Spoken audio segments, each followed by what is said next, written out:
Professor Ming-Sung Kuo. Professor Ming-Sung Kuo is a very well-known scholar in the field of constitutional theory and comparative law. He teaches at the University of Warwick, but he's a global, star because first he obtained this PhD from the University of Yale.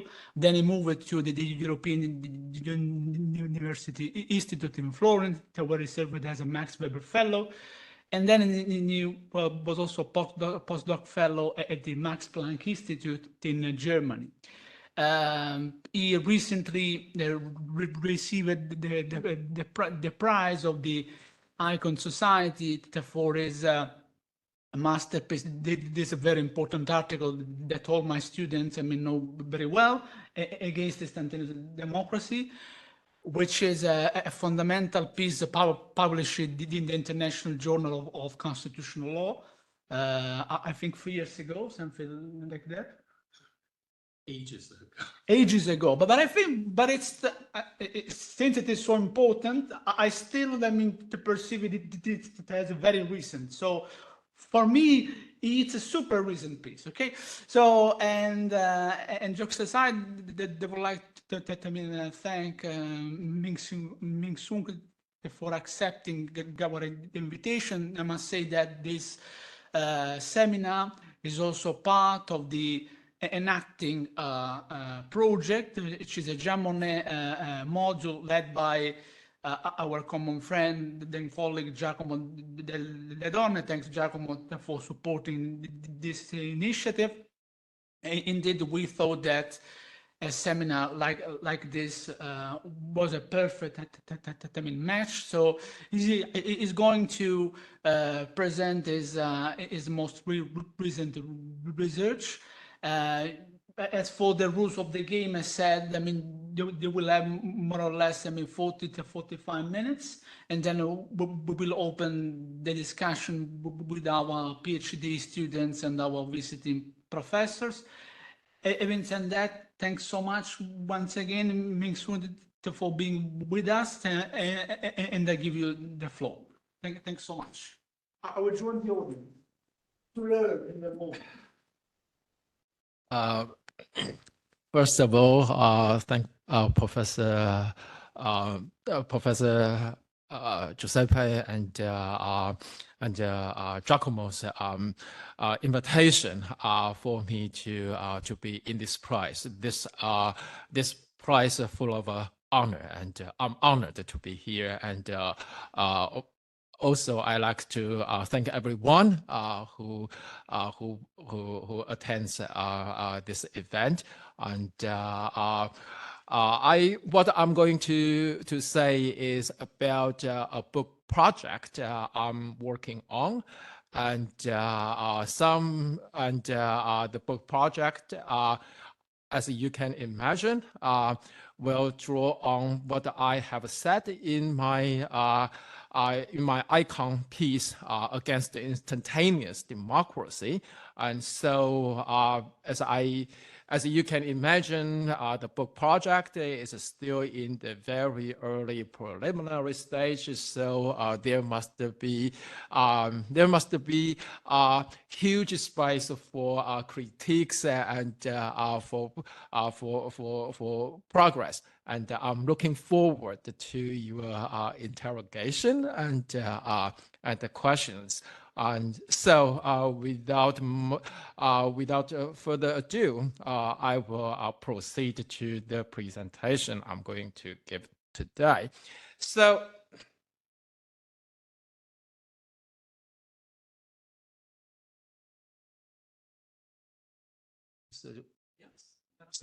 okay. Make the report.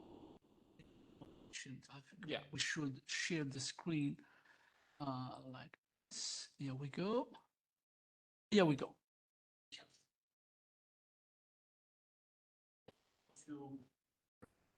Go to slideshow. Perfect. Okay. Yes. So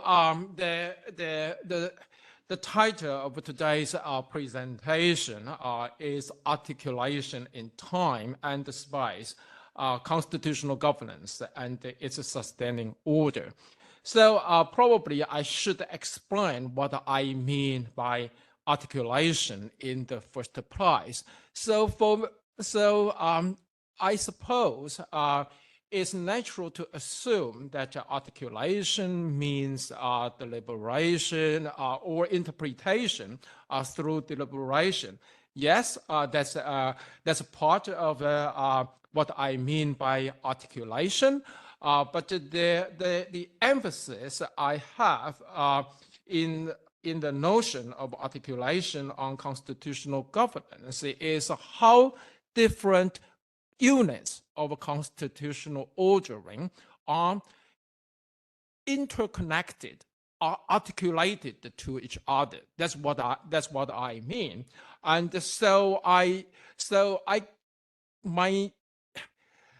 my thesis, or you can simply say my gut feeling is that the possibility of articulation or constitutional governance as an order of articulation is based on and framed by a certain order of time and space. So that's what I call the sustaining order of constitutional governance.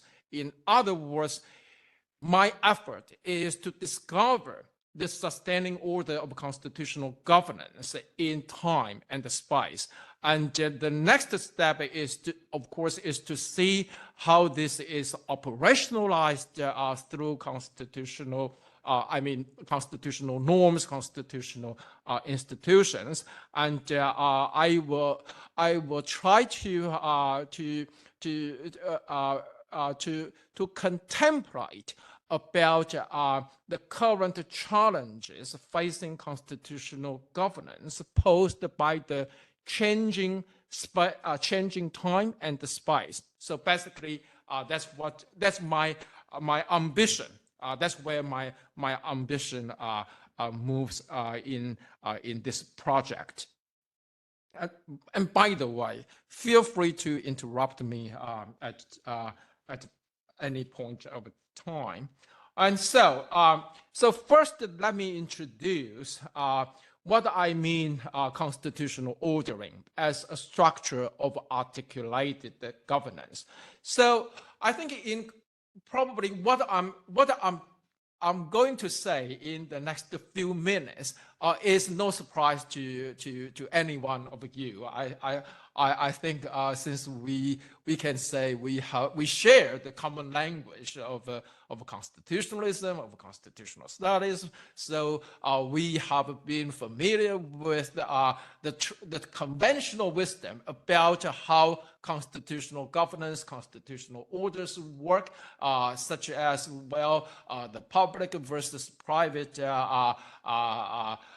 distinction, the government versus the people, or the ruling and versus the ruled, and also on the horizontal structure of government power, we are also familiar with government power is anything but monolithic. Instead, government power is divided, so that's why that's what we call separation of powers. On the other hand, we also have been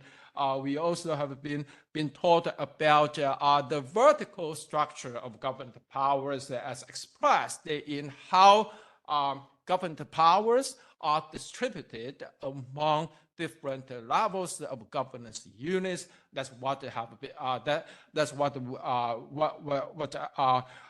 the British constitutional scholars have called the territorial constitution, referring to the geographical distribution of governance authorities among different levels of constitutional governance. And if so, basically we can find the constitutional governance amounts to a structure of separation and limitation. separation of powers, the limitation of government powers through the separation between the public and the private, and of course different levels of governance units, their authorities must be based on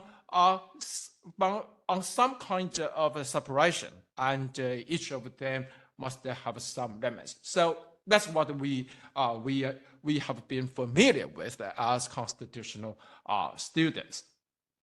The question is again, this is familiar to us.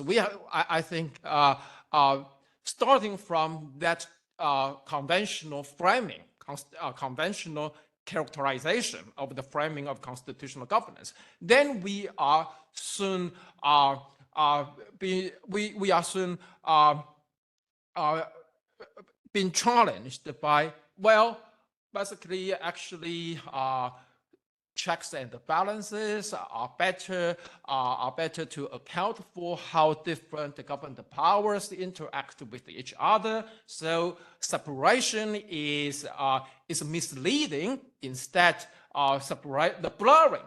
Separation is always blurred. So that's one.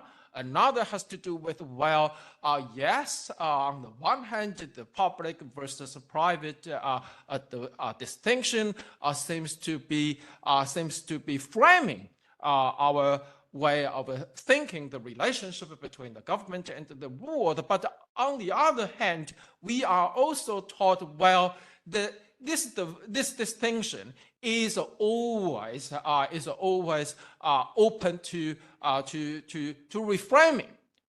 There is no fixed boundary between where to draw the line on the scope of government power vis-a-vis the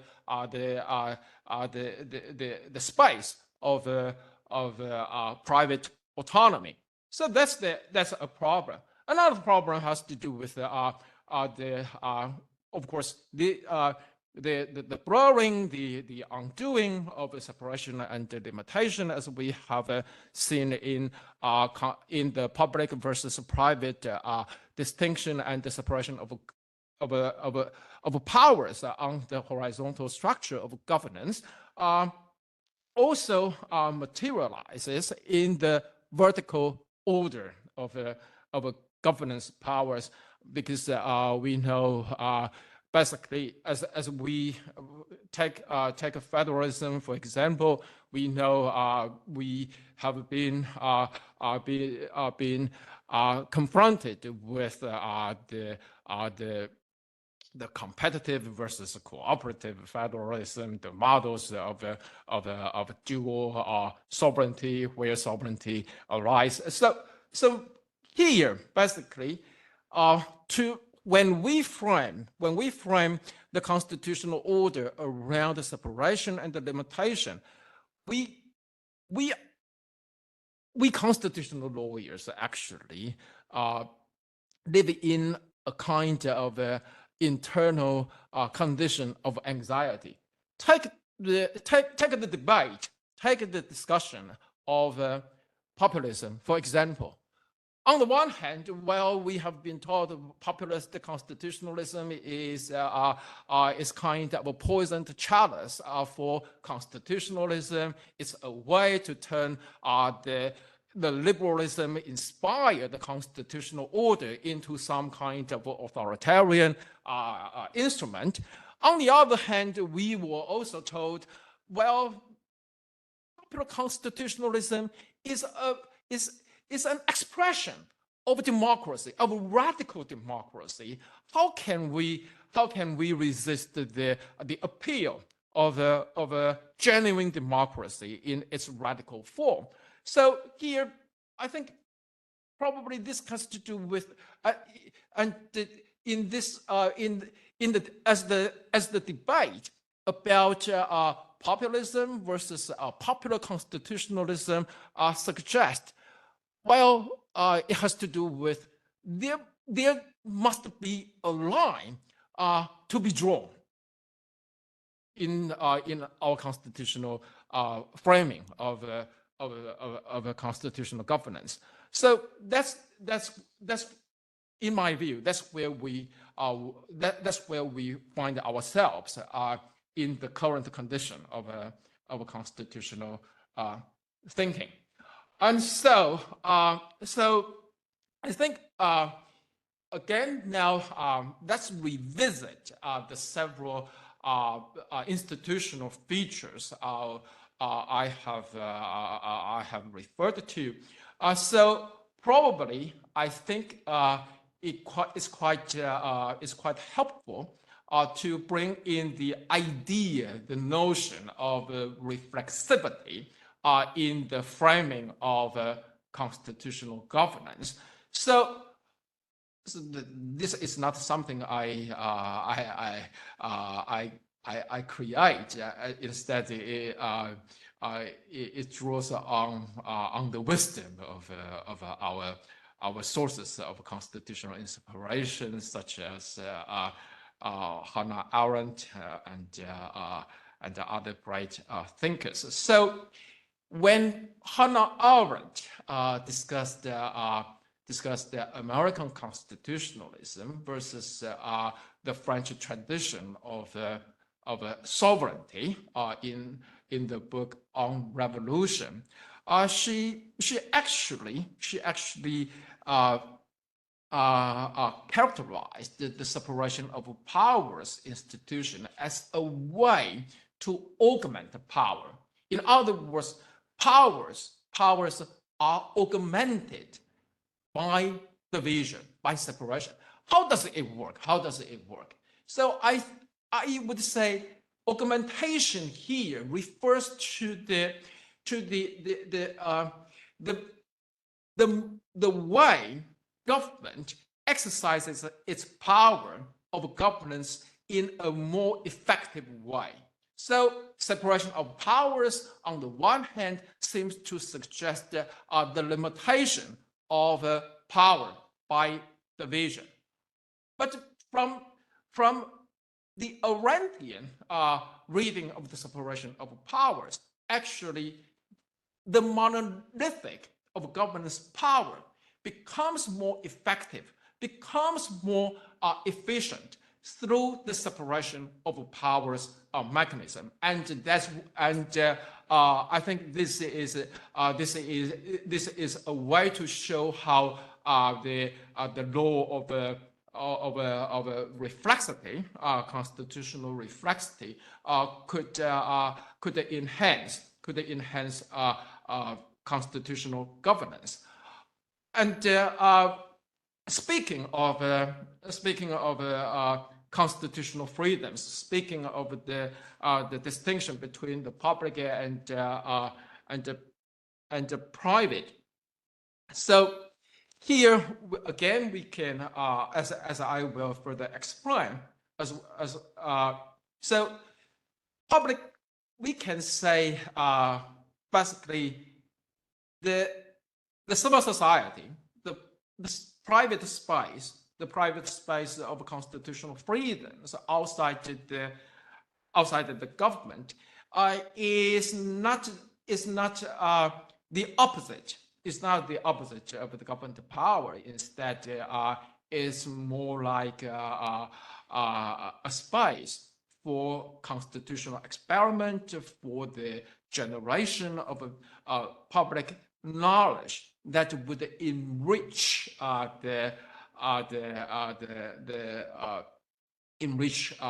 the governance capacity of the government. And the territorial constitution itself, yes, even if for a unitary state, there must be some administrative units under the national level, the central level of governance. And if, for example, even in China, the country works under the assumption of a democratic centralism. We can still find discussion about federalism in the Chinese style or something similar to that. And so the point here is the territorial constitution is not so much about the distribution of governance authorities among different levels of governance as about a reflexive configuration and continuing reconfiguration of different constitutional spaces built around different levels of constitutional governance. So this is my departure point for constitutional ordering as a structure of articulated governance. So now let me introduce the working title of my would-be book, The Articulated Constitution. So if separation, so how separation powers contributes to the articulated constitution. So I think this is one bit I have already introduced in my icon piece against the instantaneous democracy. So separation of powers, to make sense of how the separation of powers works towards constitutional governance, we need to look beneath the surface of formal powers under the separation of powers arrangement. So, I drew on this point. I draw from inspiration from Warwick, and so here, basically, it's not just about legislative power, administrative power, and judicial power. Instead, we can find we need to extend our scope beyond the legislation itself. So, to have legislation, we must have a legislative proposal in the first place. And where does the legislative proposal come from? There must be, in the first place, there must be some different competing ideas floated by people of different opinions. And through a political process, some of them would stand out and be further formulated as a legislative proposal, and then it's subject to the legislative procedure to become the statute. And so in this sense, a policy idea, a legislative proposal must be oriented towards some policy. In other words, an idea. You want a political idea to be implemented, to be realized as a government policy, and for this purpose, the statute, legislation is the means by which a political idea can become a reality through the legal implementation of a policy. And so, and afterwards, well, we know any law in the book remains a dream. And to realize a dream, the law must become one in action. And so administrative implementation, and well, it doesn't necessarily lead to the next step of enforcement after judicial adjudication. It may be implemented through the voluntary following of people on the receiving end of the law. So self-internalization is important. So if we look at the separation of powers from this perspective, then the separation of powers turns out to be a multi-staged decision-making process through which political idea could be turned into political reality. So this is about the separation of powers. That's then constitutional freedoms. So here, I think taken together, constitutional freedoms indicate the institutionalization of how the society could function as the reservoir of governance knowledge for the government. So in this sense, societal dynamics become the epistemic foundation of constitutional governance. This is something. This is a separate piece I'm working on about the epistemic foundation of constitutional governance. So, for example, freedom of speech. Yes, we have been taught about different theoretical foundations of freedom of speech, self-realization, tolerance, market price of ideas, etc. But when we take into account the historical development of freedom of speech and its predecessor, freedom of freedom of religion, freedom of belief, then we can say basically freedom of speech is a way to institutionalize the emergence of individual belief, individual opinion at the collapse of a central authority commanding personal faith, personal conscience, and freedom of so basically public opinion. Freedom of public opinion only materializes through the contestation, the contentious debate through constitutional freedom of speech, and then the advance of knowledge, the advancement of knowledge.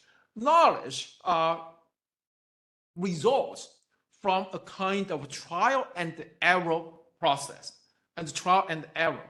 I think we as academics we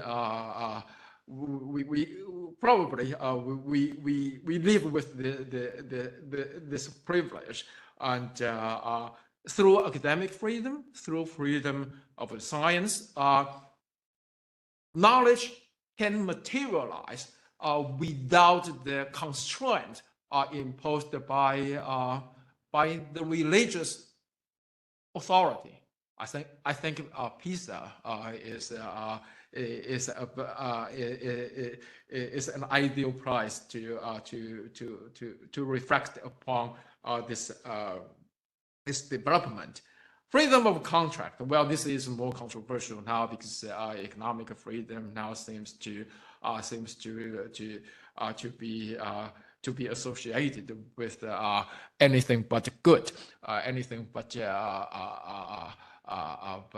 desirable. But we need to appreciate the early discovery of freedom of contract again in the collapse of traditional authority. So great personal, the great underpinning the rational behavior was no longer a moral sin. Instead, it could be instrumentalized to suggest the best way, the efficient way of distribution or redistribution of the or I should say allocation of limited resources. Freedom of association again is it's not just it's not just a right to choose whom you want to keep company with. Instead, through freedom of association, through such self-governing association, a democratic experiment, democratic spirits could be nurtured, and through such democratic spirits nurtured in this way, the government could look to the civil society for contribution to better constitutional governance. And so here the space looked at this this way, the space of constitutional freedoms actually act as if it's interfacing the government and the people as a structure of articulated governance. The third one, territorial constitution. So I think, yes, when we look at the territorial constitution in a deeper way, what we see is not just the constitutional governance as suggested by the formal differentiation of levels of governance. Instead, it's a variegated constitutional landscape. So it's not so clearly delineated. Instead, each level of governance is penetrating into each other, and it's through this way that geographical pluralism and diversity emerged, with or without federalism. So my point here is, regardless of whether a particular constitutional order is labeled as a regional state, a federal state, or even unitary state like the UK, through the operation of the territorial function, geographical pluralism and diversity actually is inevitable. And so in this way, the territorial constitution, or the traditional geographical distribution of governance authorities in a constitutional order, also suggests a constitutional design of articulated constitutional spaces. So this is about the articulated constitution. But what has this to do with time and space? So now, so first, again, let's revisit the separation of powers itself. This is again, this is something I have already suggested in the icon piece. In the icon piece. So basically, the separation. If we agree that the separation of powers at the core of the constitutional governance is a multi-staged decision-making process through which a political idea can turn into a political reality, then we must recognize this multi-staged process takes time to complete.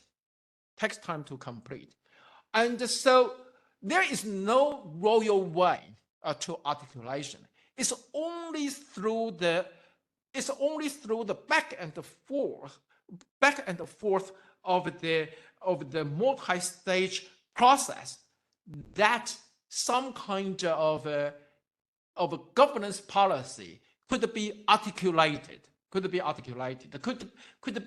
materialize. So time, that's about time and articulated governance. It's also the same time. I think I have already noted constitutional freedoms point to the societal dynamics of the epistemic foundation of constitutional governance. So through freedom of speech, through the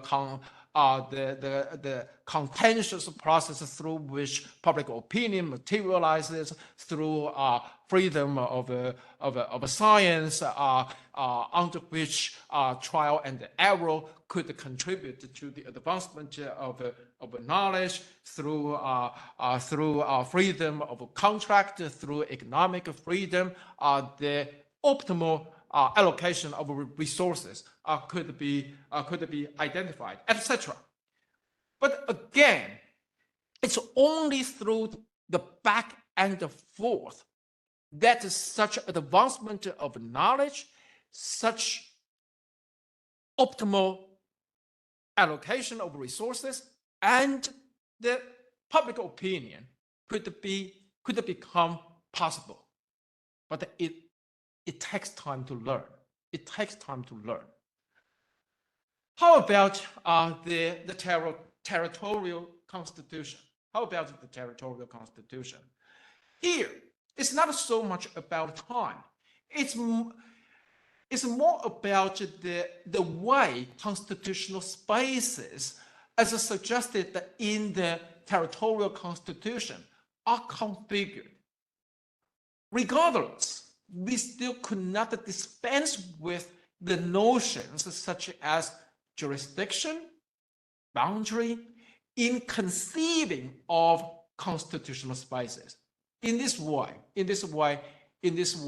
it shows constitutional spaces are still very much territoriality oriented. And my point here is that such territoriality contributes to the emergence of pluralism and diversity. So this is what I mean. If we agree that constitutional governance could be reconceived as a structure of articulated governance, then such governance articulation, such articulated governance only works under a certain order of time and space. This is what I call the sustaining order of time and space in relation to the function of constitutional governance. So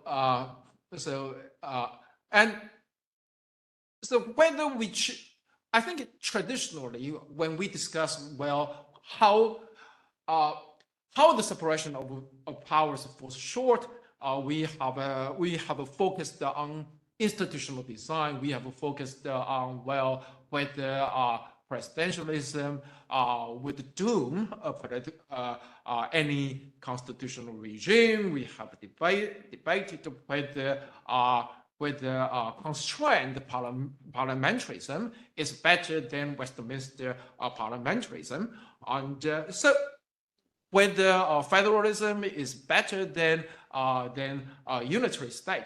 We have focused very much. I'm not suggesting that institutional design is not important. That's not what I'm suggesting. Institutional design is absolutely crucial to any successful model of constitutional order. But I think if we want to take the current challenge facing constitutional governance seriously, we also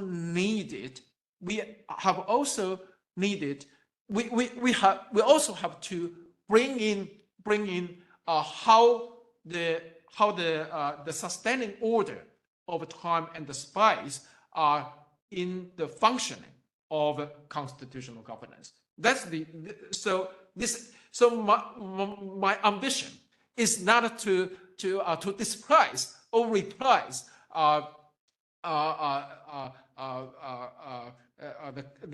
current constitutional theories.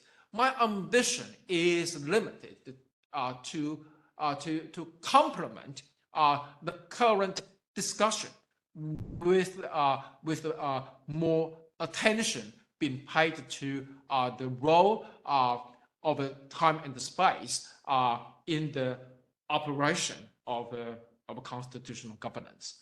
Okay, so I think I have talked longer than expected, but I promise I will conclude very soon. So now let me bring some challenges for constitutional governance. So when it comes to time, the speed of time becomes a problem. Becomes a problem. So that's what I have already addressed in the piece critiquing instantaneous democracy. So when time speeds up, when it's extremely accelerated, could the multi-staged decision-making process still works as assumed? That's the challenge I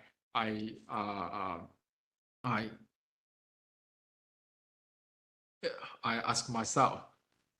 The second, again, it has to do with the acceleration over time. As I think this shouldn't be a surprise to you. If learning takes time, then it means to make the learning function work. We need time to learn. We need time to learn.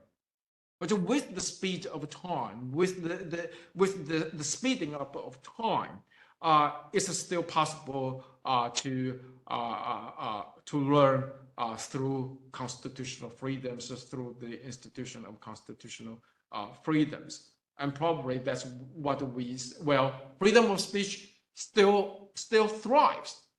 But does freedom of speech generate knowledge, unexpected knowledge for better governance? Maybe. But probably we need to ask ourselves whether more instantaneous reaction in the civil society lead to the emergence of numerous echo chambers rather than new knowledge.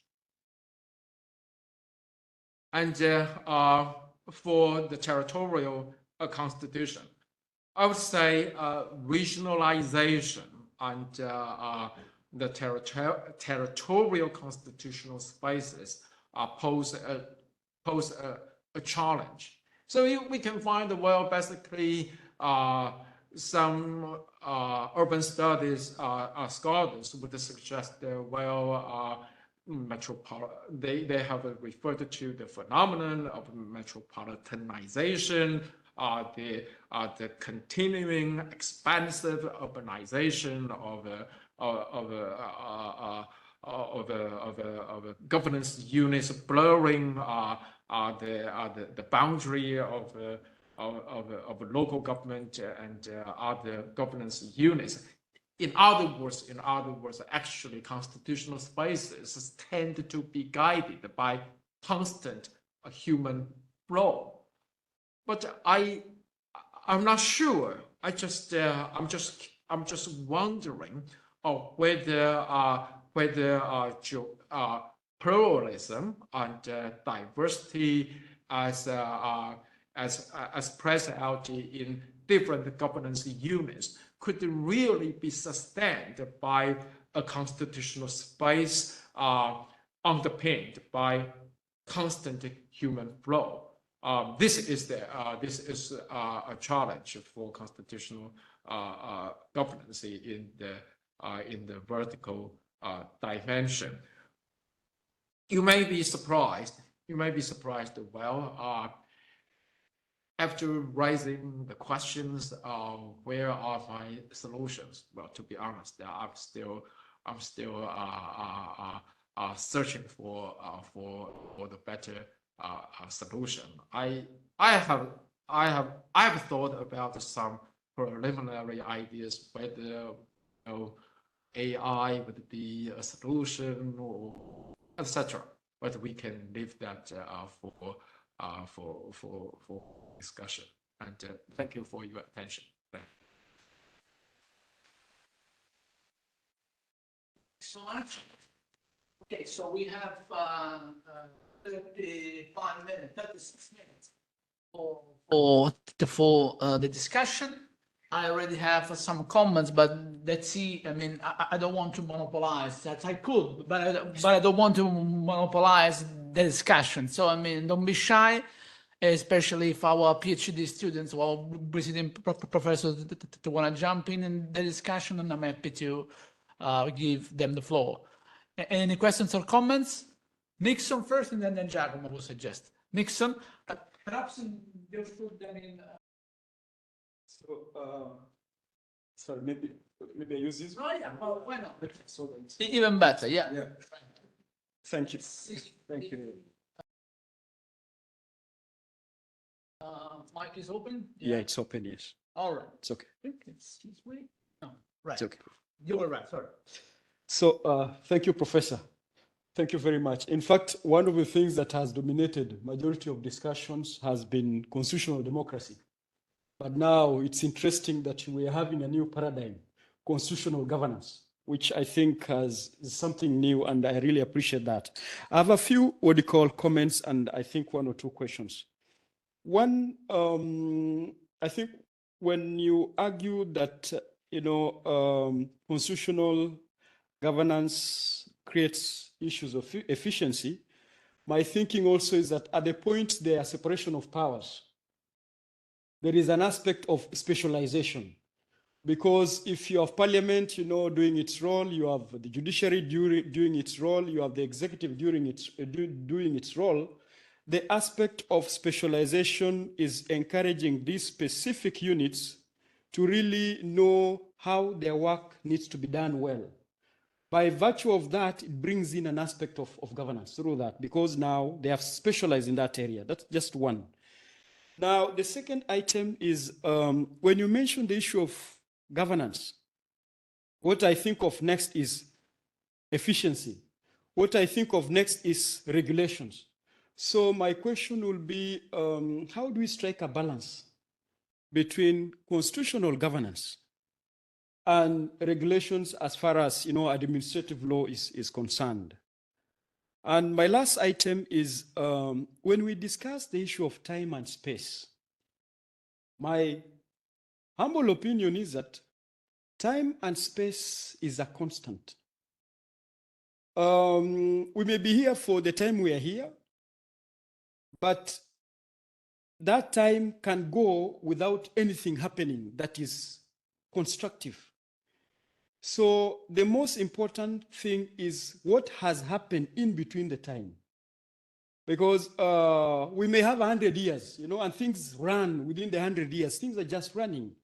But the 100 years is not what is key. That is my argument. What is key is what has happened. So when we argue that constitutional governance within the prisms of time and space, I think it's missing a very important ingredient of what happens. And I think you mentioned that in terms of societal dynamics. I think that is very central, because that really determines how over time we can develop a system And as far as constitutional governance is concerned, that is more effective. Thank you very much. Brilliant. Do you want to react immediately or do you want to gather other questions? I think I can, yeah. React? All right. Yes,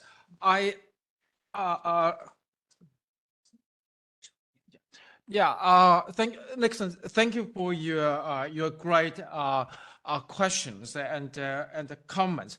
I think the questions raised by Nixon's comment are centering on the idea of governance or how a constitutional order is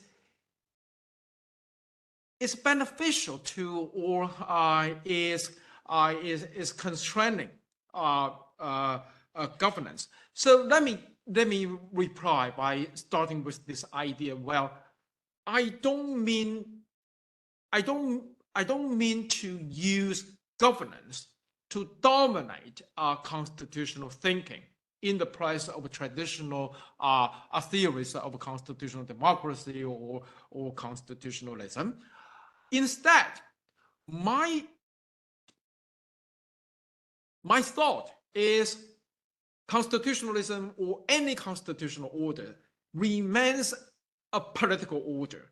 Is an order that cannot do without concerns of governance. In other words, constitutional order is a spatial way of framing governance. So in this sense, yes, regulation, efficiency are indispensable to the thinking of constitutionalism, of constitutional design, but they are not meant to disprice all the normative concerns of governance. So that's my first comment. So from this point, if we frame or reframe the separation of powers purely in terms of division of labor, in terms of specialization, we may have a problem. Well, how special? I think it's harder to. It's harder to. I think it would be interesting to ask a prior question. Specialization. We can have more and more detailed specialization to better the requirement of efficiency. But why unconstitutional order? We still very much stuck around the three branches or with more. On this level, well, separation of powers is not contributory to the enhancement of efficiency. Instead, the separation of powers is very much counterproductive in terms of efficiency. So that's my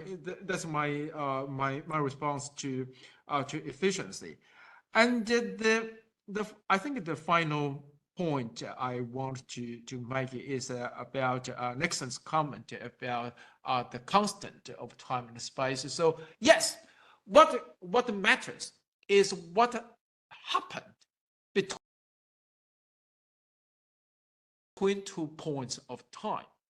That's quite important. That's great. That's great. Great point. But then this raises a further question: how do we decide what is the point one of time, so to speak, and then how do we decide when will be the second point of time? So in the past in the slow-moving society, we may say, yes, nothing of constitutional significance would happen between 2 points that extends, say, 5 years or 5 months, if you like. But now, probably, matters of constitutional significance could happen within 5 working days. Still, they are two. So my point here is, yes, time is constant, but what could happen between points of time is substantially different from what we experienced in the past, and that's the sustaining order of time I refer to. Giacomo, delle donne? So thank you for your inspiring speech. I have a couple of remarks. The first one has to do with the temporal dimension of articulated governance, and you mentioned instantaneous democracy. My point is about emergency, so the language of emergency, the resort to emergency powers, the intrinsic logic of emergency beyond the existence of constitutional tools. How does this impact on the temporal dimension of articulated governance in a time of accelerated time speed, of course? So emergency is something that constitutional governance aims to manage, but if the speed of constitutional development is a possibly different one from what it used to be, this may have an impact on this. And the second question is quite similar, and it has to do with territorial governance. So you said the articulated constitutional governance reflects a certain idea of balance between different dimensions. I would also mention the balance between the urban, the rural, the peri-urban, so to speak, and as you have mentioned, metropolitanization and other processes that are going on right now may affect this. And how is the architecture of constitutional governance able to cope with this, or should we think of new tools or possibly alternatives to territorial governance? I don't know. Thank you.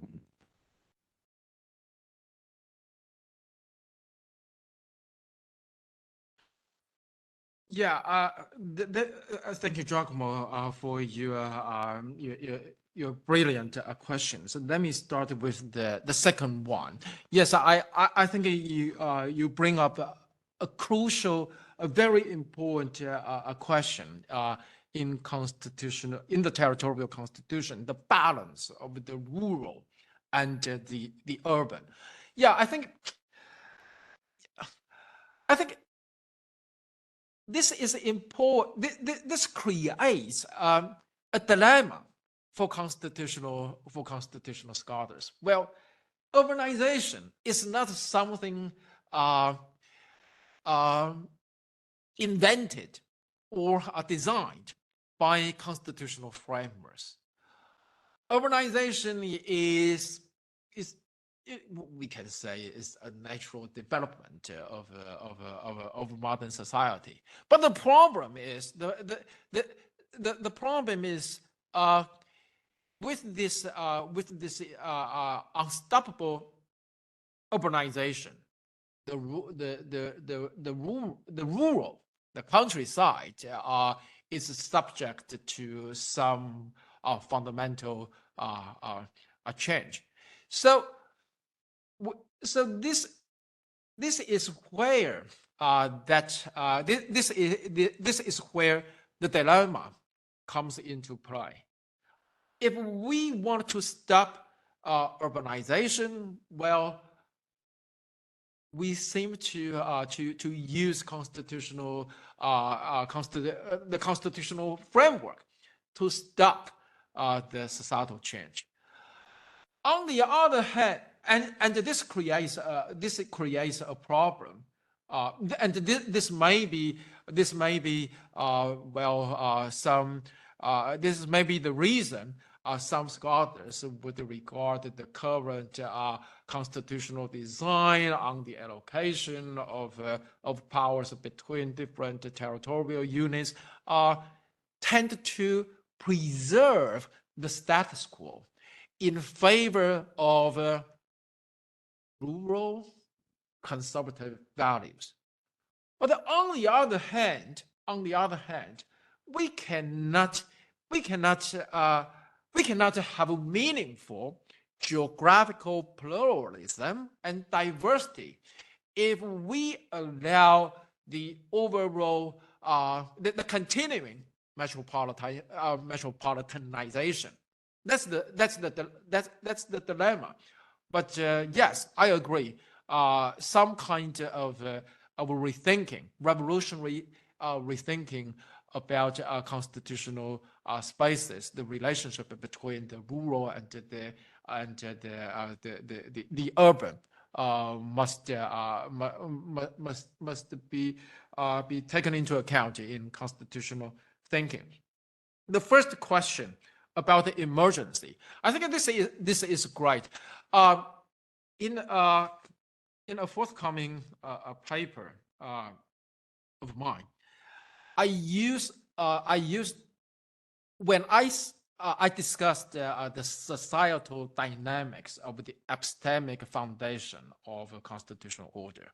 But actually, there are two modes of learning, in my view. One has to do with democracy and basically the learning, constitutional learning, as I call it, and in today's presentation, has much to do with the functioning of constitutional freedoms and the interaction between the government and the space of constitutional freedoms. But democracy, as understood in the epistemic terms, is not the only mode of constitutional learning, of institutional learning in constitutional governance. Emergency could be another way to learn. Let me explain. I will cut the long story short. So as I noted in the presentation, for the democratic learning to function, it takes time. But in the state of emergency, we just don't have time to learn. So one way to address this issue is to facilitate. You have two options. One is to stop the speeding up of time. Well, I don't think this would work. Another way is to facilitate, to accelerate your learning process. And the emergency is a way to facilitate the accumulation of knowledge and intelligence, information, etc. But don't get me wrong. Emergency as an alternative mode of institutional learning under constitutional terms only works as a complementary, as a kind of a gap stopper, a gap stopping measure. So take the COVID, for example. In the early days, we are I think, including scientists, and not to mention policymakers, and of course, we citizens, we were very much in the unknown area. In the early stage. You can say, well, we can wait until everything becomes clear. But I don't think it would be a feasible choice for any policymaker. So in that period of time, forceful gathering of information. So for example, in Taiwan as one of the most successful countries in dealing with the COVID-19 in the early stage. Well, massive gathering of information is a way for government. Well, you can say it's contradictory to some constitutional constraints. But it's through this process, that the government can have a better idea, to put some provisional measures in response. But that's where emergency should start. It's not meant to replace the democratic mode of learning, but under extreme conditions, I wouldn't exclude the possibility of learning through emergency. But there is a relationship of subsidiarity in that sense. Yeah. Thank you. Any other questions or comments from the audience? Because otherwise I have some questions, but all right. So, okay. So thanks indeed. I have some comments and questions. Indeed, that I also enjoyed the fact that you mentioned Hannah Arendt and her book on revolution. I think that this year, I think it marks its anniversary. It was published 60 years ago, I think, of Revolution. And the Italian edition of the book that was published 40 years ago. So we are indeed thinking of devoting a webinar to Hannah Arendt's legacy in terms of constitutional theory. But here there is also another thinker that in a way could be evoked. And this, of course, Kashmir. This return of the territory in a constitutional theory brings also the legacy of Kashmir. His book, The Nomus of the Earth. Now, how can we conceptualize the constitutional space without falling in the temptation of a Schmittian constitutional theory? So this is the big question, and this is related to my second question. I noticed that you avoided, perhaps, on purpose, referring to the word sovereignty.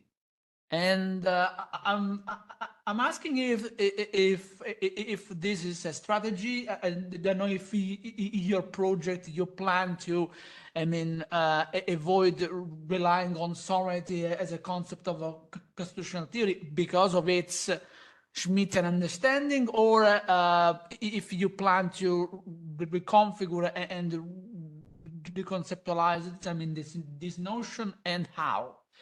And my third comment is, how can we conceptualize in this intellectual kind of intellectual landscape in which time is accelerated and the space acquires new dimension? How can we understand constituent power, which is again another concept which would oblige us to deal with the Kashmir legacy? And finally, I noticed also your reference to federalism and your reference to pluralism. And I'm asking, whether you plan to take into account all the debate that exists in comparative to constitutional law about asymmetrical federalisms as arrangements that can indeed strike a balance between uniformity and diversity.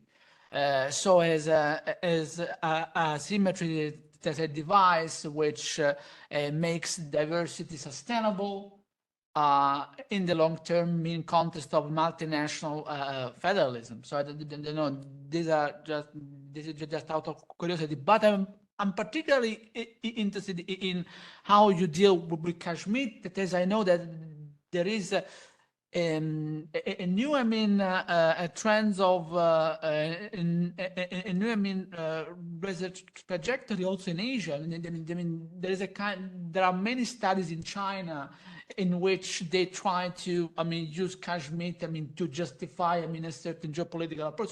So I'm curious, I mean, to know if you plan to deal with his legacy or not, and why, if this is not the case. Thanks so much, Ming-Sung. Giuseppe, thank you for your challenging questions. So probably by way of responding to your several questions framed around the Schmittian thought, I could rely some of my personal background to my supervisor at Yale is Professor Paul Kahn, and he has published a lot. Probably he could be regarded as the constitutional spokesperson of Schmittian constitutional theory in the United States. And so I have been influenced by Carl Schmitt in my critique, in my work of critiques. On the other hand, one member of my dissertation committee was Bruce Ackerman. And Bruce Ackerman, I think he is famous for constitutional moment theory. I think probably in one short piece by Andrew Arato, published in, I would say, 20 years ago, even more, in Cardozo Law Review. Andrew Arato made one point. Well, basically, Bruce Ackerman's theory is Schmittian. Ackerman is Schmittian. But Bruce Ackerman vehemently denied. And he refused in any way you can imagine being associated with Carl Schmitt. But he did recognize that his higher lawmaking is a response to the Schmittian idea of sovereign dictatorship, Schmittian understanding of constitutional power. So the reason why I bring this up is, well, I would say, yes, sovereignty itself, understood in the Schmittian sense, is a powerful challenge to any constitutional theory trying to strike a balance between uniformity and diversity, or constitutionalism and dictatorship. Because according to Schmitt, no such balance is sustainable. It's always in transition. So that's why he in recent scholarship on the European Union, the idea of federation received a new life. But soon, well, yes, Carl Schmitt is one of the most cited sources in support of the idea of the EU as a federation vis-a-vis the EU as a federal state. But this citation, this Schmittian invocation is actually a strategy of convenience without referring to Carl Schmitt's own critique of the unstable, the transitional character of a federation. According to him, federation, just like the antebellum era of the United States, it would one way or the other transform itself into a federalist state, a federal state. So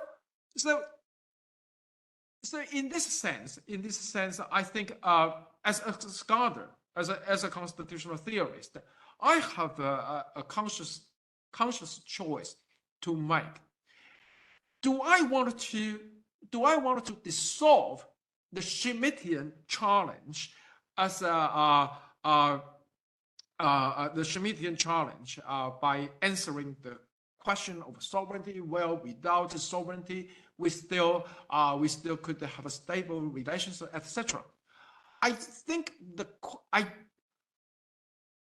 think my response is such a tension, such a state of tension, dynamic interaction is part of constitutional life. Is part of constitutional life.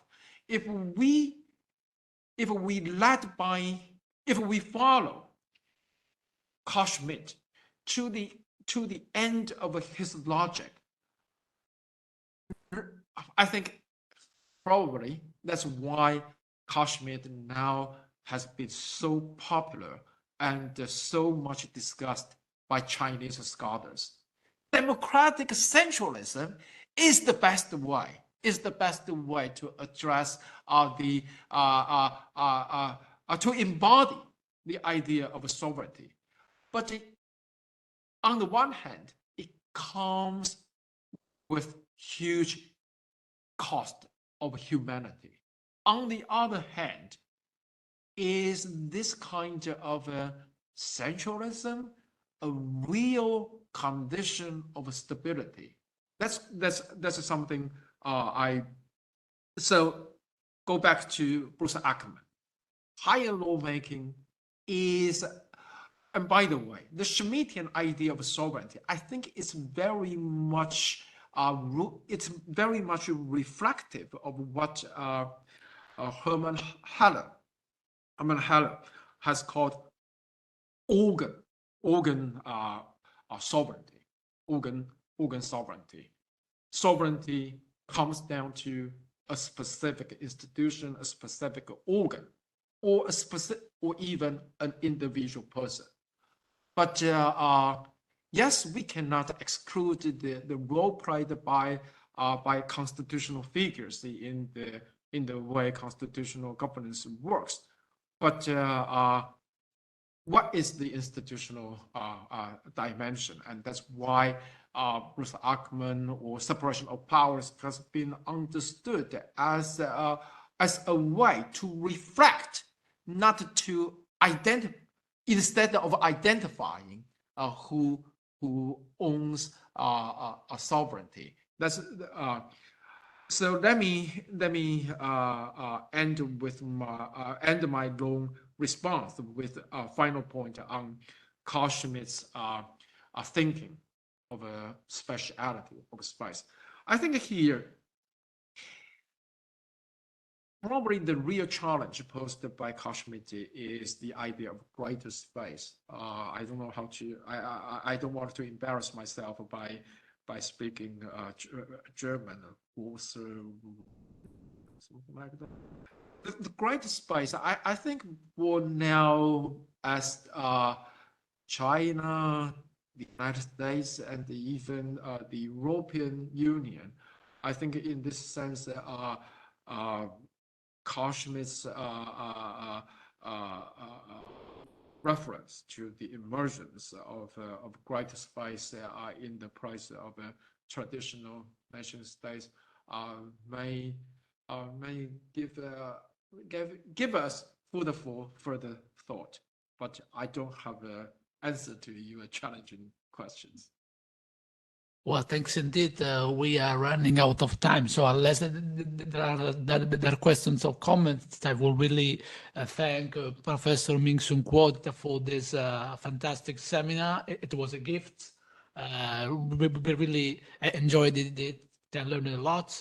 I think that today, we had the unique opportunity to see how it is necessary to to reconceptualize, I mean, some categories and instruments of the constitutional law when dealing with the new configuration of time and space. I think that other challenges like long-termism would inevitably, I mean, oblige the constitutional law thinkers, I mean, to explain in a different manner the main constraints, I mean, posed by constitutionalism, which is much more than a mere set of constraints, but it is also, I mean, something referring to constraints and limits. So, and this would lead us back, I mean, to the never-ending discussion between Jefferson and Madison. And I mean, who was the earth and who was the Constitution, and to the need to find new manners to democratize even more to constitutionalism. I mean, the book by Roberto Gargarella is another piece in this patchwork. So thanks so much. I mean, you really made us think a lot. That I mean, and this is always a very good thing when referring to academic activities. Okay, so please, I mean, put the ranks together. Professor Ming-Sung Kuo. I'm happy to invite you all for a drink with Professor Ming-Sung if you want, if you want to discuss, I mean, the issue with him. So thanks indeed once again for attending this seminar. Bye-bye. Thank you, everyone. Thank you.